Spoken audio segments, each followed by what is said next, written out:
quero falar com vocês hoje como uma palavra de ânimo, de consolação, de força, para a gente seguir firme no ano que está diante de nós e que começa a ganhar a sua normalidade agora, porque desde o Natal a gente experimenta sempre, vive no Brasil, um hiato de ano. Começa um holiday no Natal que só vai terminar, de fato, do ponto de vista psicológico, nessa chamada quarta-feira de cinzas. Com quantos dias que não sejam oficialmente feriados, não sejam oficialmente feriados, mas psicologicamente a cabeça da maioria fica assim entre o Natal e o Carnaval, como quem tem direito a férias nacionais. Então, levando isso em consideração, eu quero tratar esse dia de hoje como nosso primeiro dia útil de 2010 e perguntar a você sobre o que está na sua mente, no seu coração para este ano. A maioria das pessoas, à medida em que o ano começa a ir terminando, elas vão colecionando frustrações, vão inventariando insucessos, vão elencando projetos que não saíram do papel ou não saíram da cama, ou não entraram na academia, ou não frequentaram o curso proposto, ou não abraçaram o abraço desejado. E muita gente nessa hora pega o lixo da irrealização do ano anterior e reelenca, numa insistência que diz: eu não consegui, mas neste ano eu conseguirei.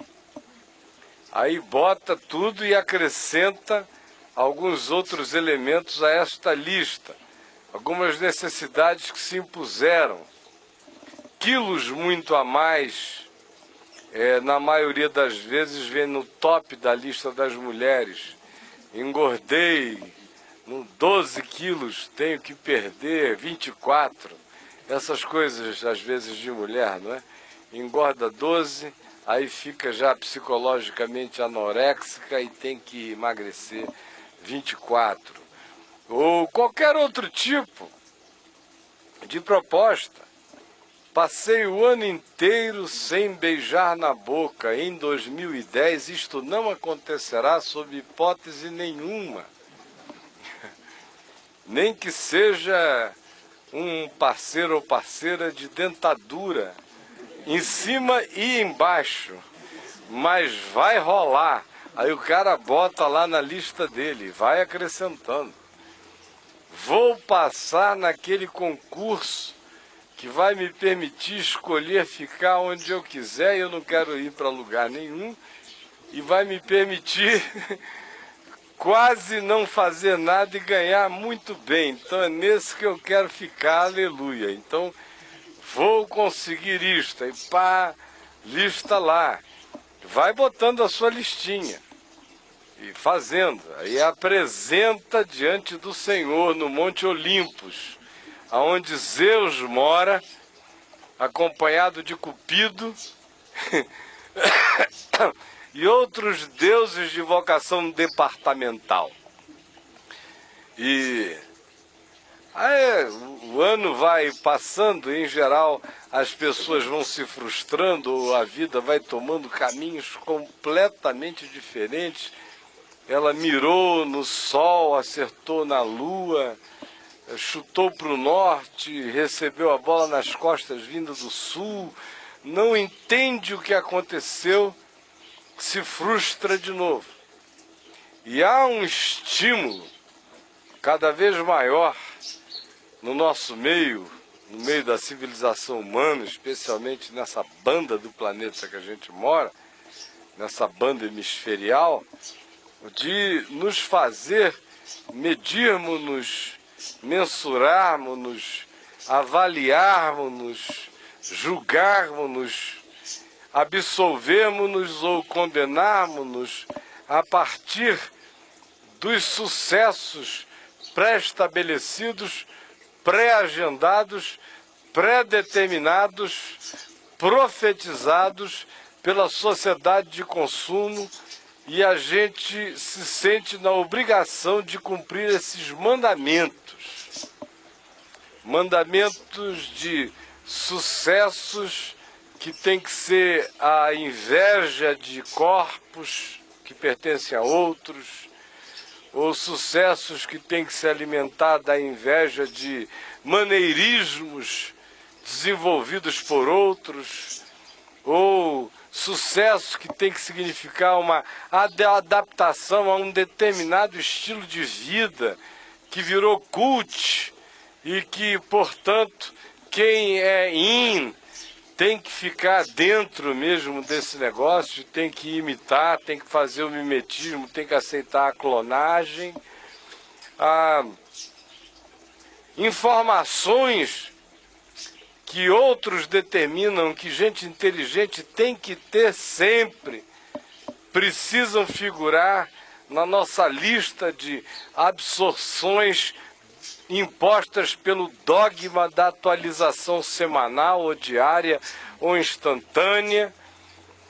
Uma quantidade imensa de coisas que são impostas e em razão das quais a gente se mede.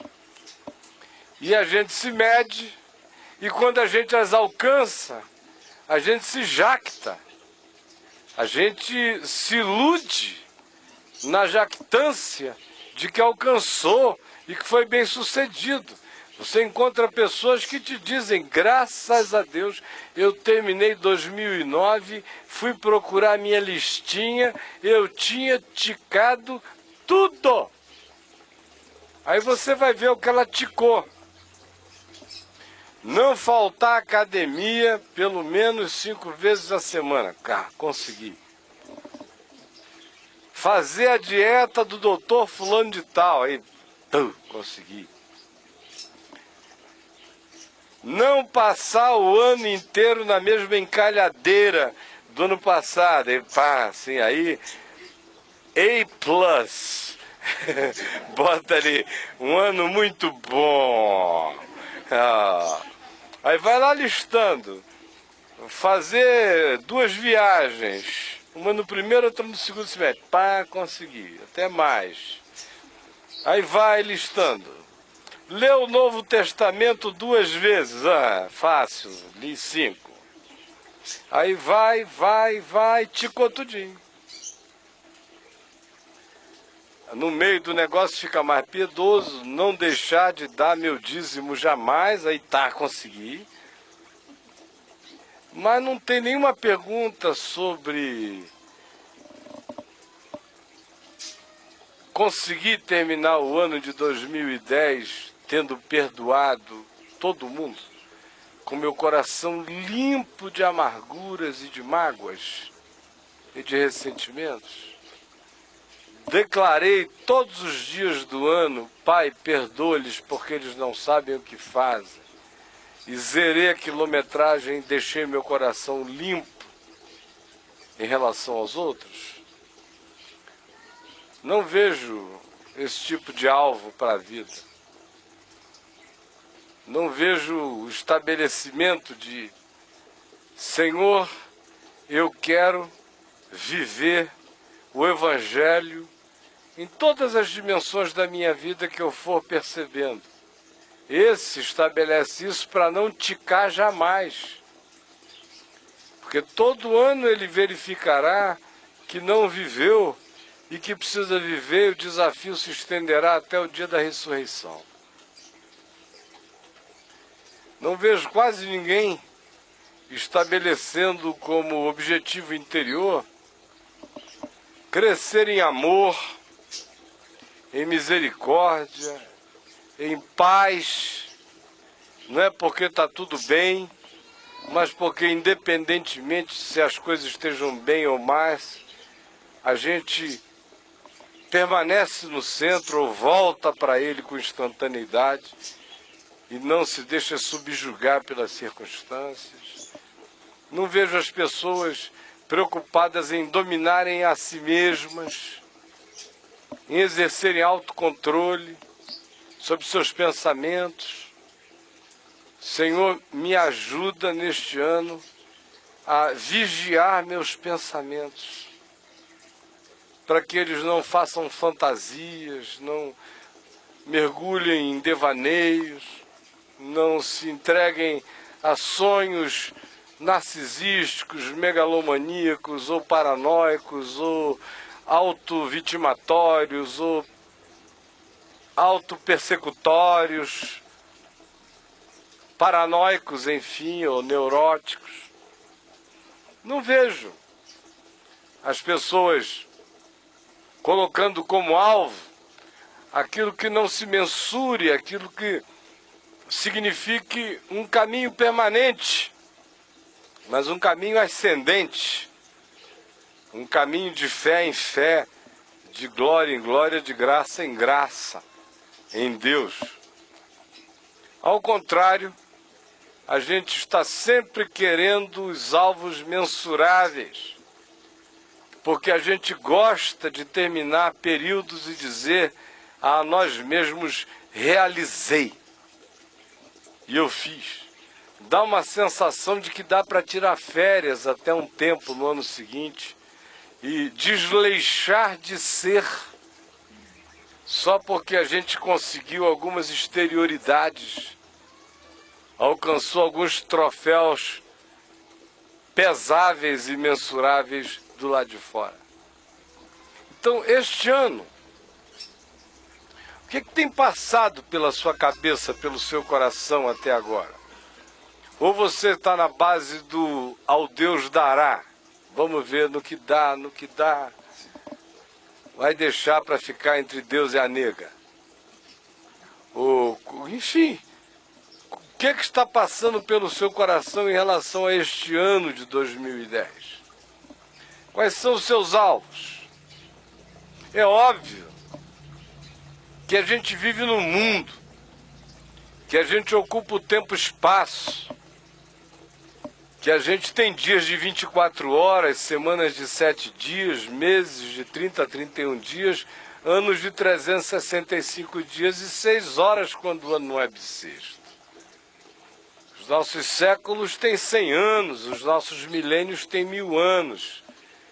E nós não somos seres nem de um século. Até há pouco tempo atrás a gente era de meio século. Agora a gente já é ser de 80 anos de um século na média.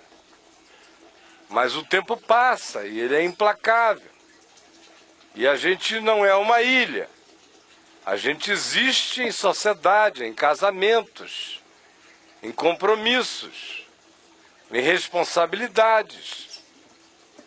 A gente existe num ambiente social, psicológico, cultural, econômico, que impõe determinadas regras de convívio, das quais a gente nem sempre pode fugir e, quando possa fugir, nem sempre é aconselhável que se o faça. Porque existem certos benefícios em suportar a idiotice. Existem certos benefícios em ter que lidar não com um emprego, e sim com um trabalho. Existem muitos benefícios em acordar de manhã e condicionar a mente à gratidão em meio à rotina não estimulante, ou quem sabe até em meio à contrariedade. Existem benefícios que são de forjamento do nosso caráter, da nossa estrutura interior, que tem a ver com a produção dentro de nós de um indivíduo mais denso e que só se realizam e que só se estabelecem pela via real da experiência das coisas que muitas vezes, quando não doem, são todavia desagradáveis, porque implicam na vivência de um dia depois do outro, sem grandes alterações, sem grandes motivações, mas são elas que vão produzindo o forjamento da paciência, do caráter e da longanimidade em nós. O que eu estou dizendo é que os alvos eternos que o Evangelho estabelece como tendo que fazer parte da nossa agenda existencial, que são justamente feitos de elementos não mensuráveis e que não são termináveis, não são acabáveis, porque não são finitos, porque são desafios que se renovam e que nos garantem dia a dia a inacababilidade deles, e justamente por isso nos dão a certeza de que quem mais ame não amou demais, de que o ser mais pacificado não entrou ainda na paz absoluta, que o ser mais paciente não foi testado na paciência total, que o mais longânimo não foi esticado aos excessos da longanimidade, que aquele que melhor se controlou ainda não sabe o que é de fato exercer controle até as últimas consequências, que aquele que se julga hoje manso não sabe ainda o significado da mansidão. Ainda que a agenda eterna do Evangelho seja essa, e que nós não devamos jamais nos esquecer de que o que dá sentido à vida e que a única realidade que nos esculpe na existência é esse que é feito do cisel de todo fruto do Espírito Santo, estabelecido como forma, semelhança, entalhamento, construção, constituição e conteúdo na formação da gente. Ainda assim, a gente não pode esquecer que Jesus disse: Pai, eu não peço que tu os tires do mundo, e sim que tu os livres do mal. Portanto, sem que jamais eu me esqueça da minha agenda eterna, sem a qual eu me perco no tempo, espaço, na história e na existência, porque se eu perder o sentido da eternidade, da glória de Deus, o que me sobra é a infelicidade da rotina, ou do absurdo, ou do desgosto, ou da caoticidade de uma existência que, por mais excitante que seja, cansa e não faz ter vontade de viver para sempre. Por isto eu não posso perder jamais de mente a esperança da glória de Deus, nem me desfazer da agenda eterna que está posta para mim, mas ainda assim, porque Jesus disse: Pai, eu não peço que tu os tires do mundo e sim que os livres do mal, e eu preciso saber que resta uma vida para eu viver neste mundo, neste planeta, com tempo, com espaço, com objetividade, com um dia depois do outro, com prioridades, com importâncias que sejam importantes, não apenas emergenciais ou urgentes. É preciso carregar a eternidade dentro de nós e nos tornarmos efetivos e eficazes no tempo, no aproveitamento melhor do nosso tempo. A parábola que Jesus conta em Mateus 25 sobre os homens que receberam talentos e que um dia serão perguntados acerca desses talentos pelo Senhor, nos diz que cada um recebeu conforme a sua própria capacidade. E que um recebeu 5 talentos e os transformou em 10. Que um recebeu 2 ou 4 e os dobrou. E que houve um que recebeu 1 talento e o enterrou. Por quê? Tudo por causa de uma atitude mental. O que Jesus está dizendo é que a nossa existência é fruto do nosso olhar. Seja para cumprir a agenda eterna de Deus, que só se acaba quando eu me torno semelhante a Jesus, só se acaba, só se completa quando a ressurreição se planifica em mim.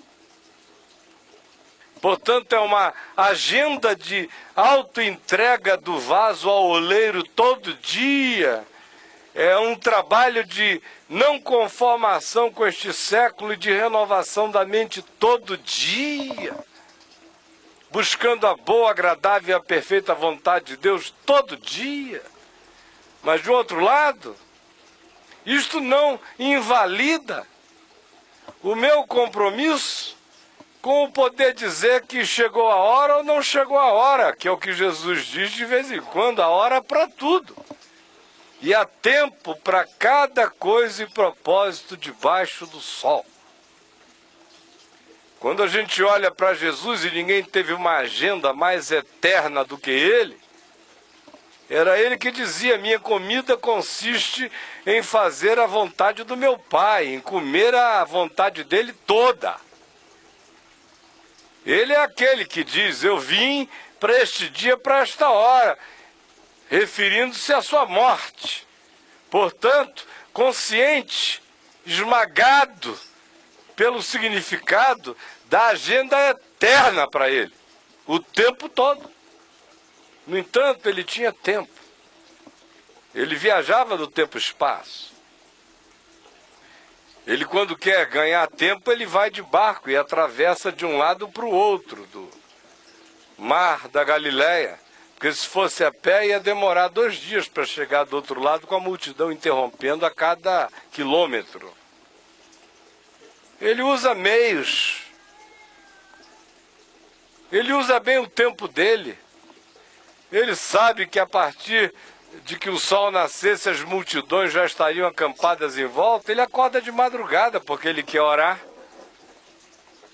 Quem quer orar e não vai ter tempo depois que o sol nasce, tem que encontrar tempo em alguma outra hora. Se o único tempo é antes do povo chegar, acorde antes. Faça seu tempo, faça a sua hora. Quando ele está diante da necessidade de espalhar uma mensagem, ele organiza um grupo de 12. No desejo de solidificar a consciência dessas pessoas acerca do que ele queria ensinar e transmitir, ele os convida para estarem com ele dioturnamente, para que aquilo se intensificasse ao ponto de que a assimilação acontecesse num período muito mais rápido. Isso é visão objetiva do que ele desejava e do que ele queria. Como ele sabia que estar em Jerusalém era risco de morte o tempo todo, ele escolheu estar na Galileia. Cumpria profecias, sim, mas fazia uma decisão estratégica de vir comendo pelas beiradas, pelo povão, pelas regiões que eram circundantes a Jerusalém. Fazia pequenas incursões e saía e continuava comendo pelas beiradas. Quando ele chegou definitivamente lá, ou era para cantarem bendito que vem em nome do Senhor, ou era para matarem-no, mas não havia mais outra alternativa. Ele já era inexcusável. E ele fez isso com toda clareza e objetividade. Ele falava com objetividade. Com ele as coisas são extremamente claras. Ele não diz: olha, não é aconselhável não julgar o próximo. Ele diz: não julgueis para que não sejais julgados. Ele não diz: olha, não é legal esse negócio de ficar guardando ressentimento no coração. Ele diz: olha, em verdade eu vos digo, aquele que guarda, que se irá contra o seu irmão e mantiver essa ira, especialmente aquela ira totalmente imotivada, e aguardar no coração, esse indivíduo pode ter certeza, ele vai para o inferno de fogo, que já começa a queimar dentro dele agora. Nenhum titubeio quanto a falar as coisas. Tudo é extremamente claro. Não lanceis as vossas pérolas aos porcos. Não é, olha só, vê bem, não quero ser ofensivo. Mas existem certas naturezas que são tão prazerosamente apaixonadas pela lama, que de fato não conseguem sentir prazer em coisas de uma natureza superior. Não lanceis as vossas pérolas aos porcos. Claro, nítido. Não há espaço para o que será que ele quis dizer. Ou você vem ou você não vem, ou você gosta ou você não gosta. Mas a objetividade dele, extremamente clara e definida no que ele faz.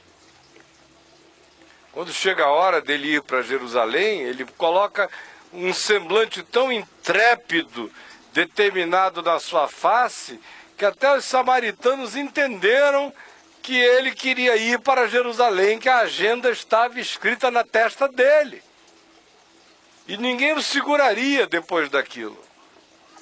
Ele para os seus caminhos? Sim, para. Ele estava indo à casa de Jairo. Uma mulher com fluxo hemorrágico interrompeu o caminho. Ele tinha sensibilidade para parar, para fazer um hiato. Mas quando acabou de tratar da mulher, de curar a mulher, continuou a viagem, terminou o dia na casa de Jairo. Ele saiu para fazer, ele fez. Ele não ficou escravo de uma linha reta, ele deu uma parada e fez o bem. Atendeu a uma agenda da circunstância da vida, mas não ficou distraído. Prosseguiu, concluiu, terminou. E uma coisa que ele diz na oração sacerdotal dele é que ele está grato ao Pai porque ele consumou o que ele tinha para fazer. Tinha objetividade. Ele fazia as coisas com consciência de cada uma das que ele estava fazendo, porque ele sabia onde ele queria chegar. Por que eu estou dizendo isso a vocês? Ora, a gente começou dizendo que de fato o ano está começando agora. E eu já lhes disse duas coisas em síntese. A primeira é que cada um de nós aqui não pode se iludir com as agendas mensuráveis, porque elas não realizam o sentido da vida, o significado do nosso ser. Nós temos que ter aquele elencamento de elementos do Evangelho, que já são elencamentos eternos, que a gente não precisa nem reescrever todo ano, já estão escritos e devem estar inscritos em nós. O desafio do nosso ser é para crescer, não é para, à medida em que formos envelhecendo, venhamos a nos tornar piores. Venhamos a ficar com saudade da infância. Ah, que saudade da minha infância, quando eu era tão feliz. Eu não sinto nenhuma saudade da minha infância. Ela foi boa demais, mas eu não queria voltar a ser menino por nada desse mundo. Minha adolescência não foi feliz. Mas tem um monte de jovens por aí que acham que ela foi o ó do borogodó.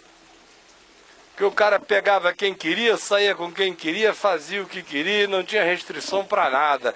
Era um paraíso de muitos que quase me fez dar um tiro na cabeça. Para aí eu não quero voltar de jeito nenhum. Me converti. Coisas lindas aconteceram, maravilhosas, fantásticas, milagrosas, extraordinárias. Senti gozos de arrebatamento no espírito como nunca antes.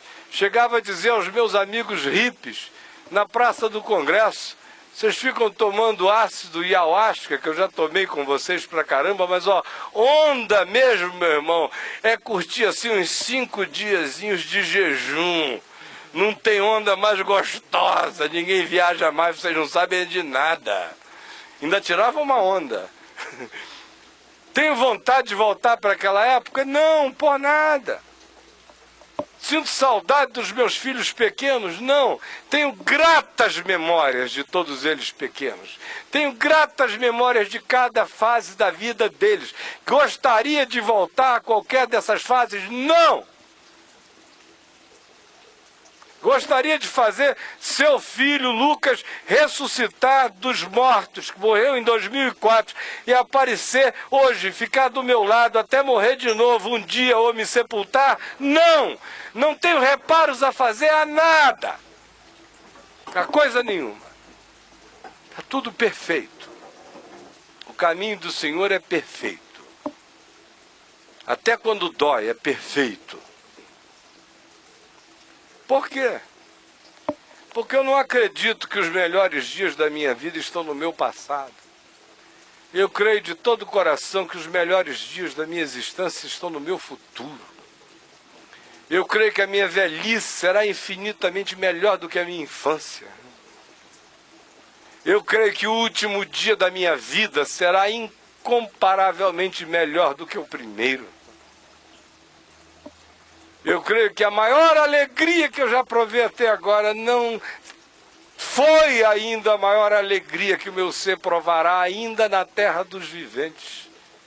Que toda a bondade que eu já provei de Deus na terra dos viventes ainda não é para comparar com a bondade que eu ainda provarei dele na terra dos viventes, não sem dor, provavelmente, mas provarei.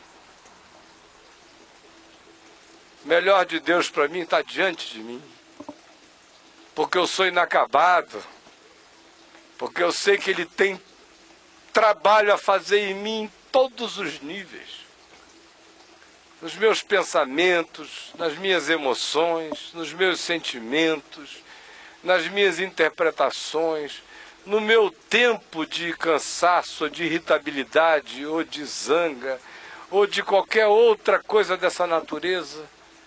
Ele tem muita paciência a desenvolver em mim, muita fibra e rigidez a forjar em mim, muito amor dele a fazer crescer em mim, muita consciência dele a ser expandida em mim, muita revelação do Espírito Santo a ser dada a mim. E eu sei que estou completamente por ser feito. E a minha agenda espiritual é essa: prosseguir para conquistar aquilo para o que eu já fui conquistado por Cristo Jesus. Por outro lado, eu estou vivendo no tempo e espaço, em Brasília, no Distrito Federal, onde o governador está preso e o vice está querendo ser. Aqui, no Brasil, em 2010, entre pedras e panetones, nessa terra abençoada, com problemas nacionais, mundiais e globais à nossa volta, sem falar na infinidade de problemas individuais, psicológicos, existenciais, afetivos, de toda ordem que nos cercam o dia inteiro, com demandas de todas as naturezas. Só que a minha vida, a cada dia que passa, ela acaba um pouco. Eu sou tão inacabado que eu estou acabando mesmo. Cada dia eu tenho que rever minhas prioridades terráqueas, terrenas. As prioridades eternas estão estabelecidas e são imutáveis. As terrenas são passageiras, são circunstanciais. Quando eu era menino, eu era incansável. Quando eu era adolescente, eu era incansável. Quando eu era jovem, eu me sentia incansável. Até há muito pouco tempo atrás eu me sentia incansável. Aí de repente você começa a se sentir cansável. Aí você começa a observar um monte de coisas e mudanças. Aí você começa a entrar numa outra fase da vida em que ou você recorre à simplicidade e à pureza, ou a multidão das coisas vão comer você vivo, como cracas comendo a crosta de uma embarcação que envelhece no cais. Aí você tem que ir escolhendo o que fica e o que não fica. Eu estou dizendo isso porque aqui nessa Assembleia tem gente de todas as idades. Eu tenho 55 anos hoje. Daqui a mais uns dias eu farei. Completarei para iniciar um outro ciclo de 56. O pessoal fica sempre se enganando, né? Fica dizendo, eu tenho 54. Eu tive. Acabou, eu fiz 54 anos no dia 15 de março do ano que passou. De lá para cá eu sou um cara fazendo 55 todo dia.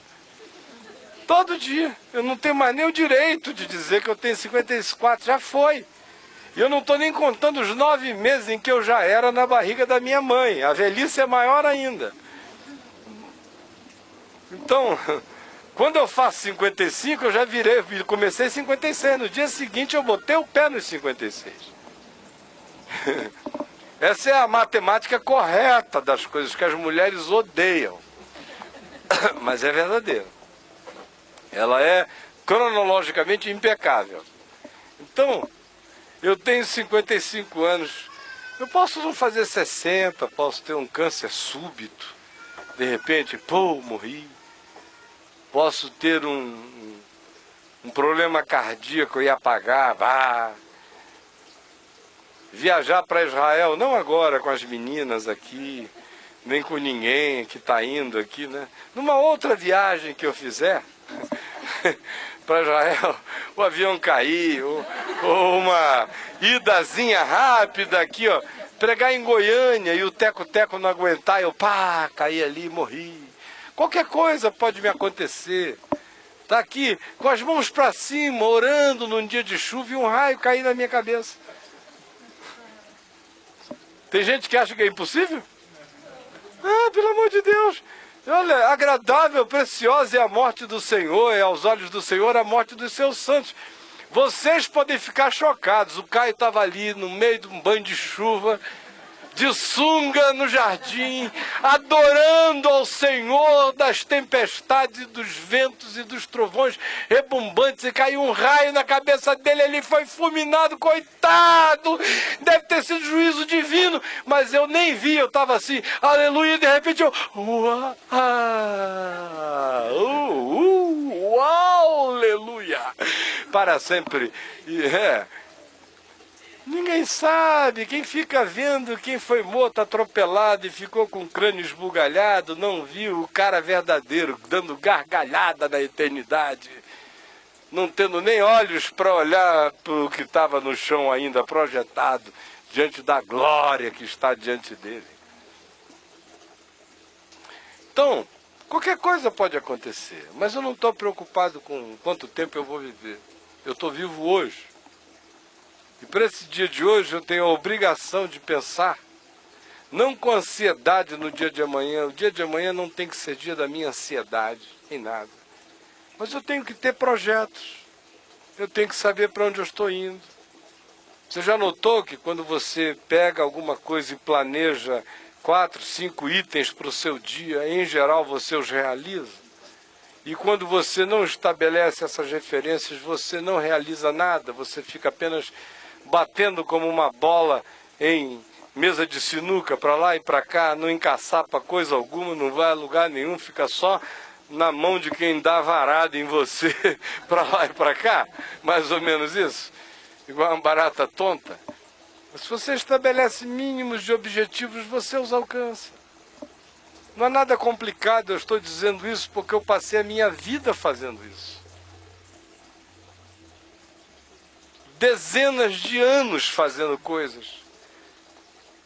E vendo como elas vão ficando simples quando você trabalha para alcançá-las um dia depois do outro. Com perseverança e com simplicidade, sem obsessão. Porque a obsessão tira a visão crítica e analítica do dia e do que você precisa decidir com sabedoria. Mas se você tiver objetivos que não sejam fruto de obsessão, e que não violem o espírito da agenda eterna do Evangelho, e que eles mesmos carreguem benefícios em si, e que serão bênção para você e para outros, não os tema projetar nem os tema buscar alcançar na vida.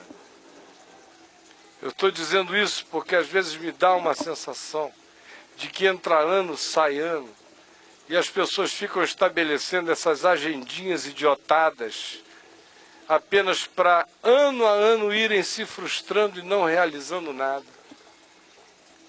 Não agendam a agenda eterna do Evangelho como desafio para o seu cotidiano e para a sua vida, e agendam apenas aquilo que não está no poder delas. Quem é que tem o poder de decidir que neste ano vai encontrar alguém que vai amar e vai ser amado por essa pessoa? Está na sua mão esse poder? Se está, por que você não exerceu antes?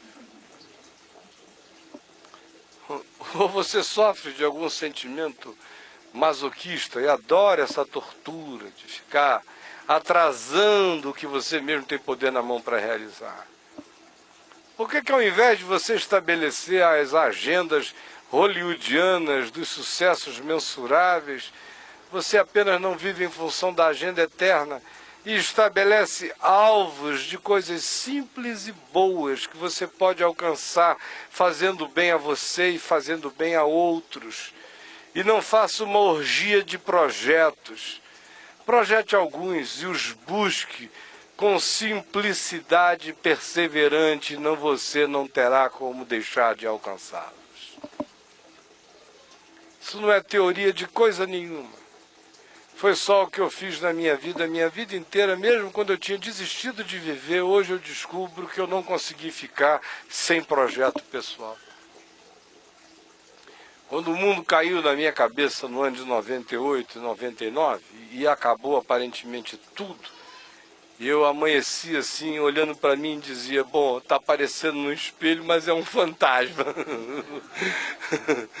Porque eu, com certeza, morri. Isso é um zumbi que permanece aqui.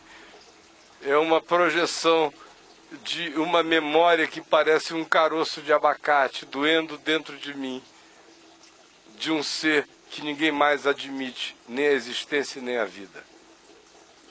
Naquele período,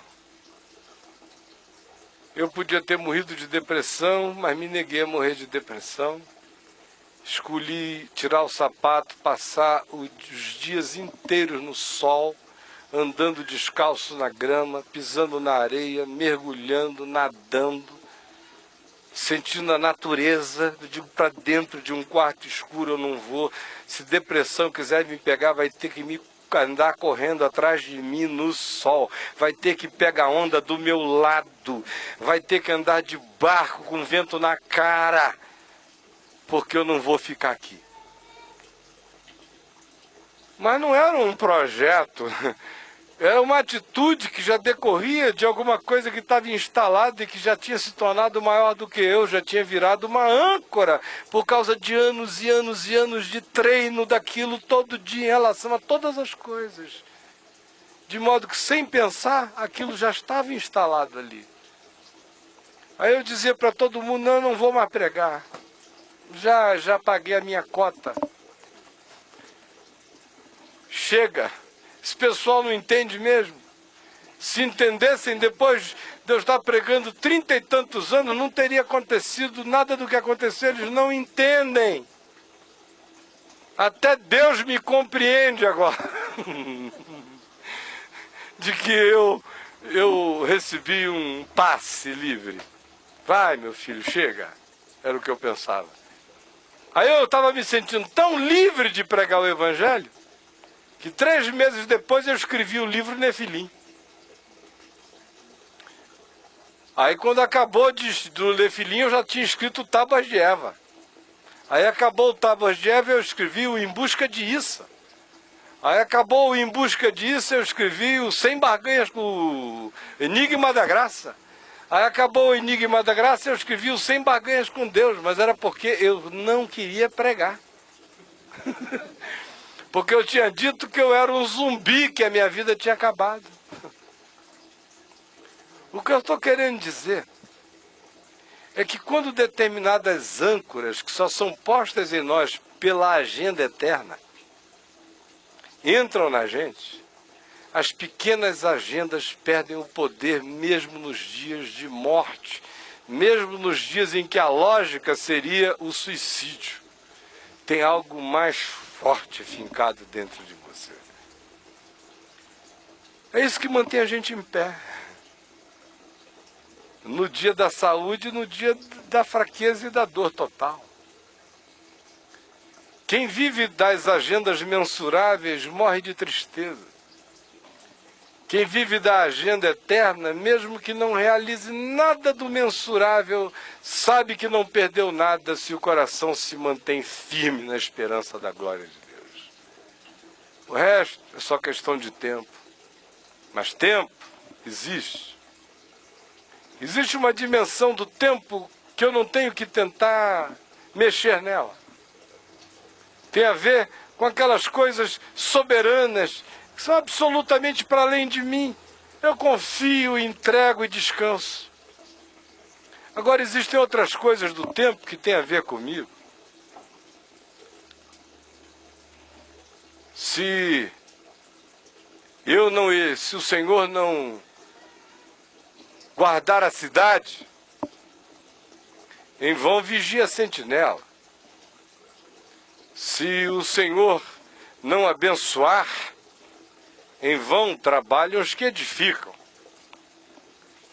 Mas se alguém não edificar, nenhuma bênção do Senhor vai fazer nenhuma construção brotar do chão. O vigilante na cidade não garante a segurança. Mas a bênção do Senhor não abençoa o desleixo daquele que, sabendo que precisa fazer sua parte, não faz e não vigia. A bênção do Senhor frequentemente anda ao lado do diligente. Por isso é que o livro de Provérbios não tem nenhuma bênção para o preguiçoso, você já notou? Não tem uma bênção para o preguiçoso. Não tem uma promessa dizendo, apesar de ser preguiçoso, eu, porém, o Senhor, que sou um Deus de amor, de graça e de bondade, me revelarei ao preguiçoso todos os dias, colocarei a comida na sua porta. Não. Ao contrário, a Escritura diz, quem não trabalhe, que não coma. É esse o nível do realismo de Deus. Para quem não gosta, que não trabalha, que não coma.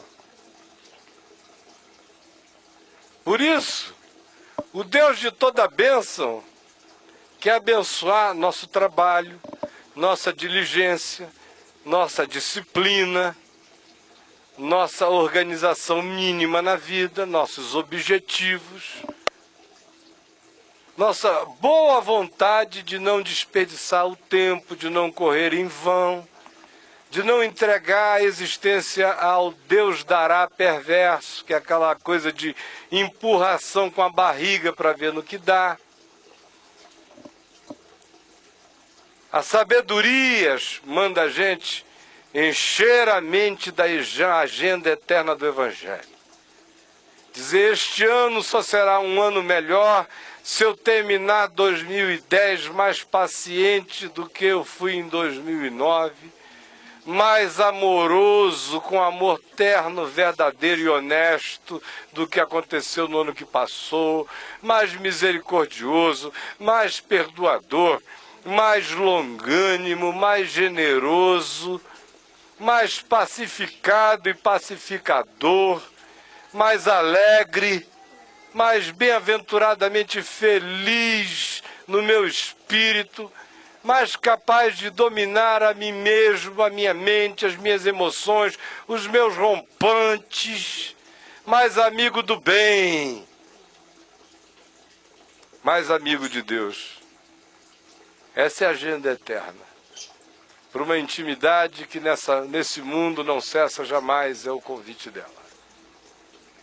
Agora, ela não interrompe o seu projeto de agendar este ano, de ver o que você deseja fazer, de usar bem seus dias um depois do outro, estabelecer alvos claros, marcos eternos e marcos temporais. Os marcos eternos são irremovíveis.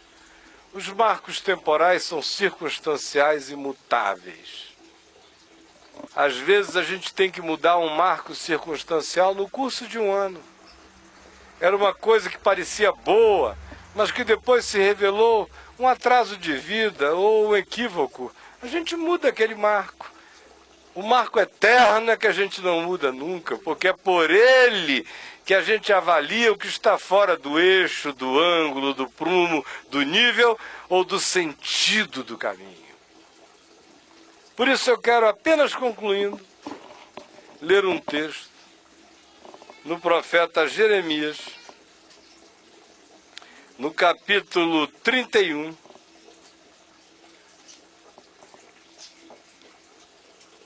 do verso 15 em diante, para concluir. Mas concluir, concluindo mesmo.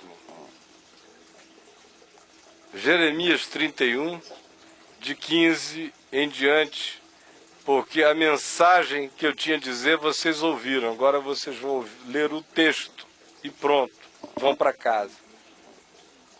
Olha só o que está dito aqui, prestem atenção. Assim diz o Senhor, ouviu-se um clamor em Ramá, grande pranto e lamento.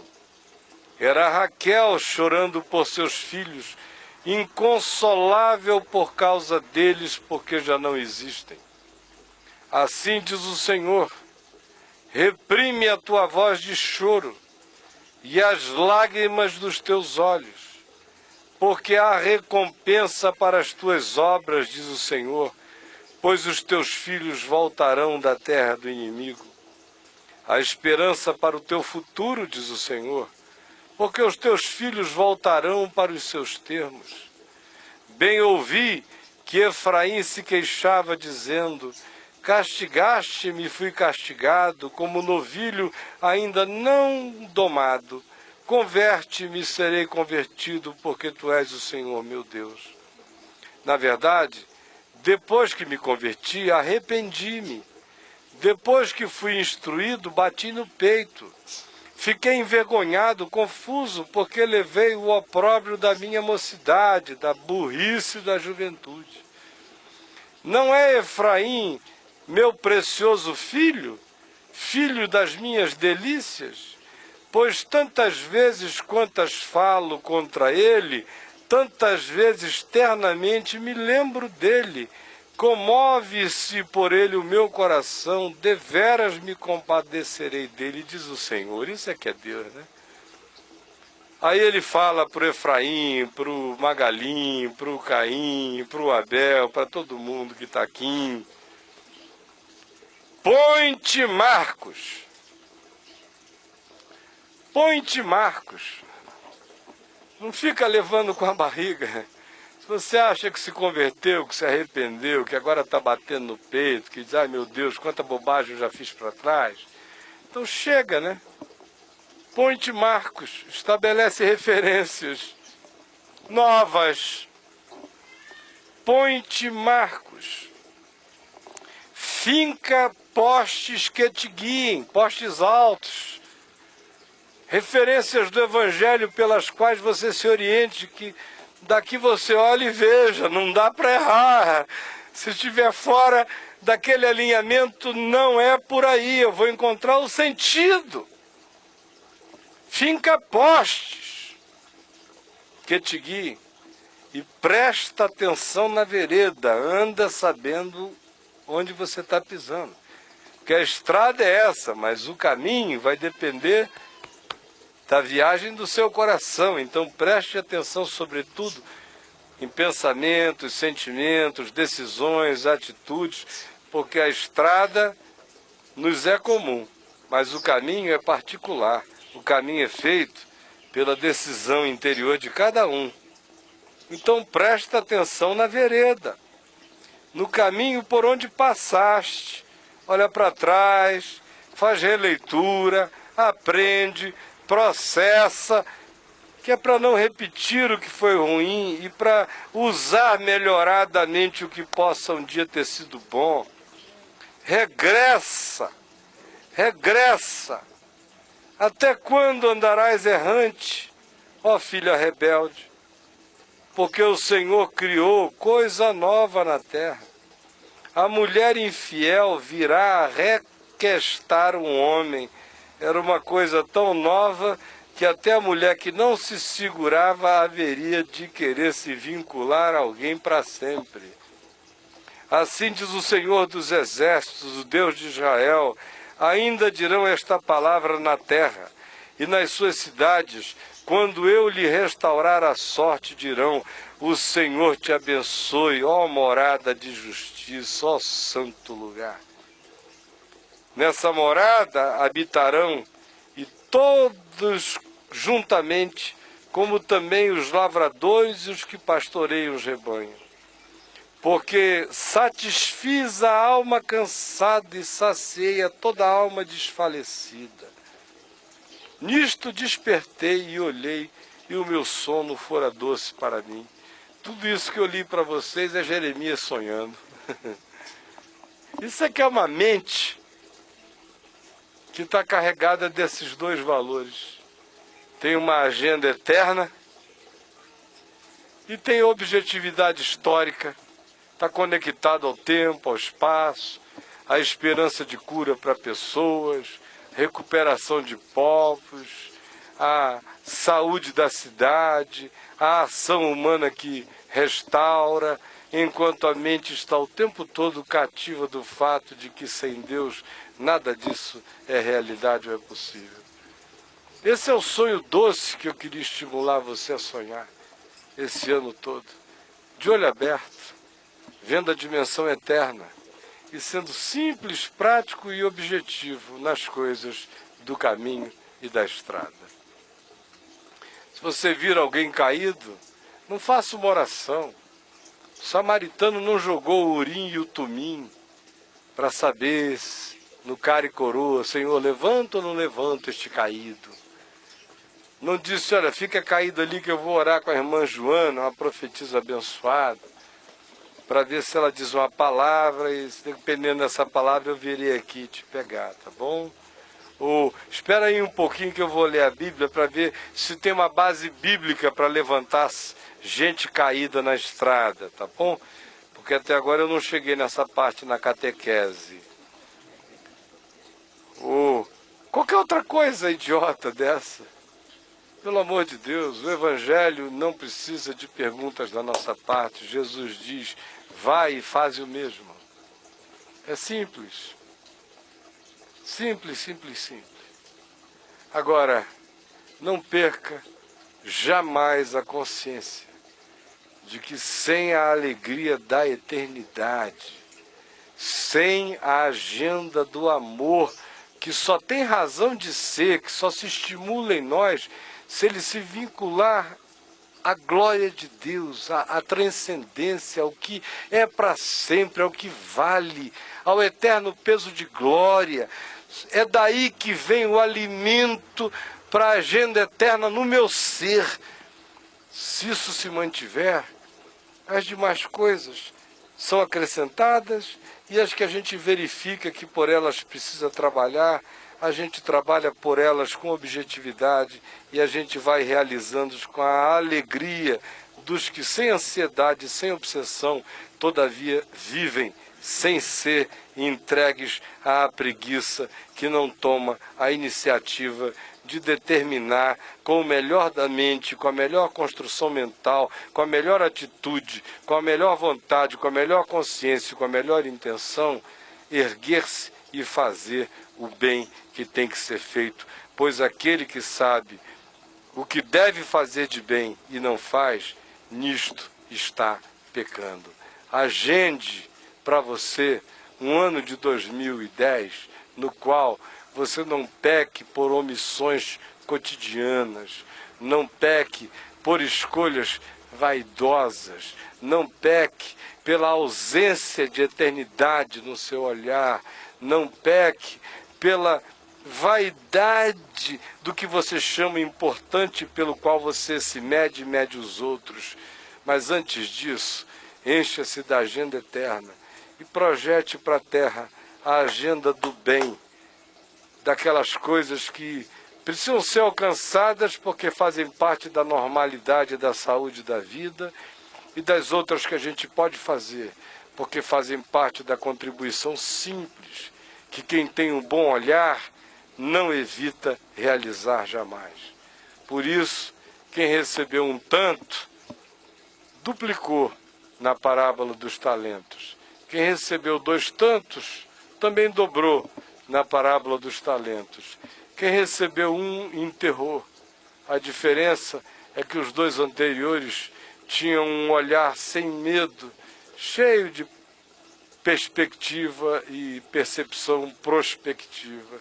E o outro olhava para Deus da pior forma possível, interpretava a vida da maneira mais rigorosa e autodestrutiva e, por isso, evadia-se da existência, enterrando a própria vida.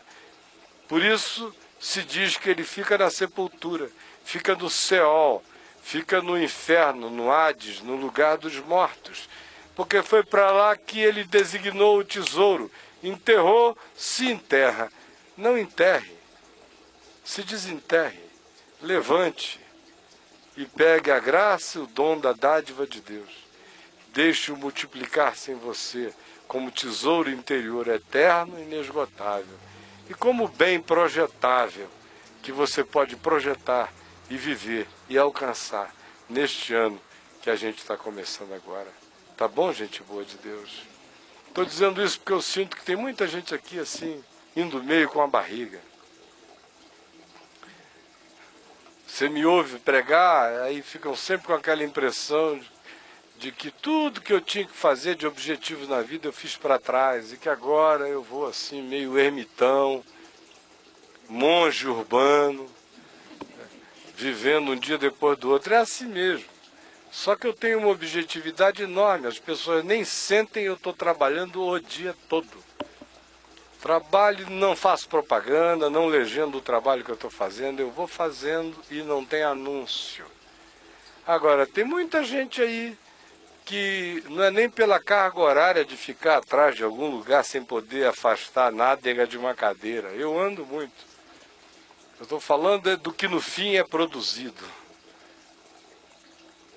Porque pelo caminho as coisas vão sendo processadas. Eu tenho prazer em trabalhar, muito prazer em trabalhar. Muita alegria. É saúde para a minha mente, para o meu cérebro, para o meu raciocínio.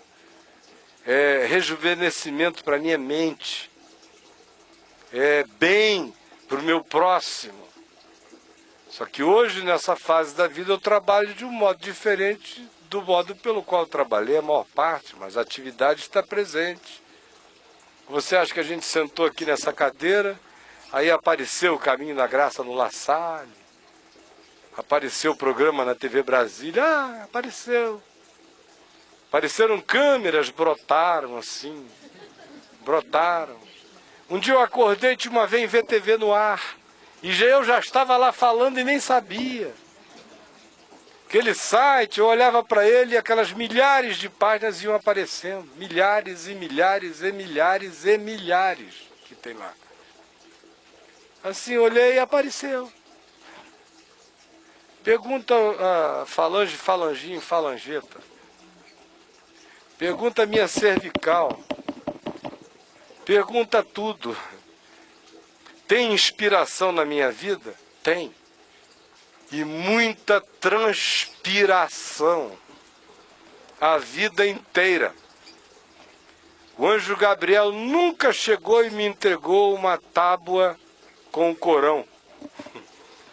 Nunca. Tudo na minha vida eu tive que fazer, gritar, pregar, falar, levantar e andar. Senão não sai. Eu só não organizo uma banda, só não toco trombeta, só não fica falando. Não. Quando acontece, aconteceu. Se não acontecer, você não fica nem sabendo. Mas se acontecer, aleluia. Mas objetivos a gente tem. E no dia que eu não estiver, alguma coisa está errada, porque Jesus estabeleceu o objetivo para mim todos os dias da minha vida. Indo, pregue o Evangelho, tanto em Jerusalém como em toda a Judéia e Samaria, até os confins da terra. Mesmo que eu não tivesse mais nada para fazer, eu já estava por esta comissão ocupado todos os dias da minha existência até o último momento na terra.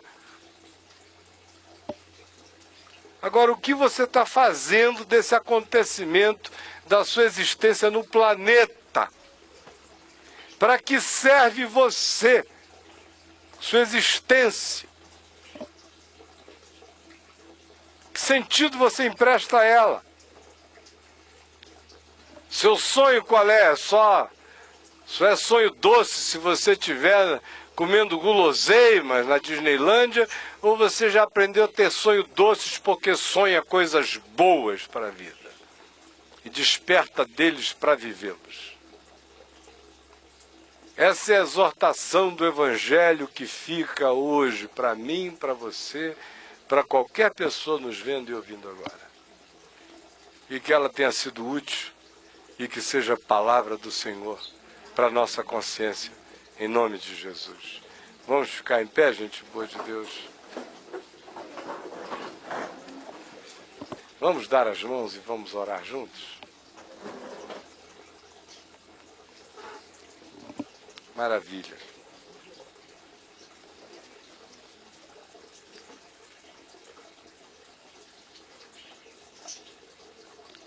Paizinho, cada um de nós pega no corpo do outro, na mão, no ombro do outro, e nós nos tocamos aqui.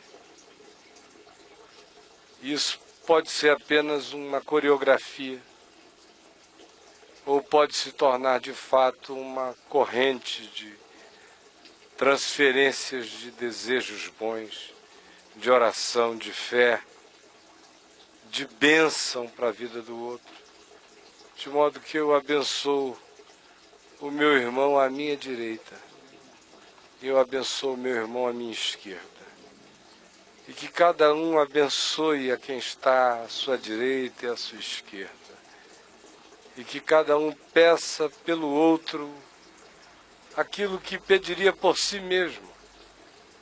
Mesmo que você não saiba o que o outro está precisando, peça para ele o bem que você pede para você agora. Agora, faça isto, peça na sua mente, no seu coração.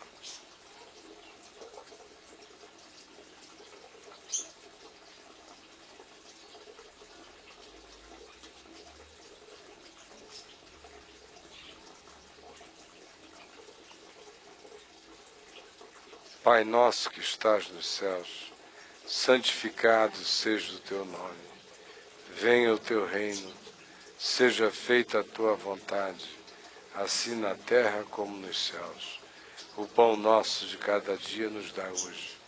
Perdoa as nossas dívidas, assim como nós perdoamos os nossos devedores. E não nos deixes cair em tentação, mas livra-nos do mal, pois teu é o reino, o poder e a glória para sempre. Amém. E que o Senhor nos encha do Espírito Santo e de fé e de vontade de viver, em nome de Jesus. Amém.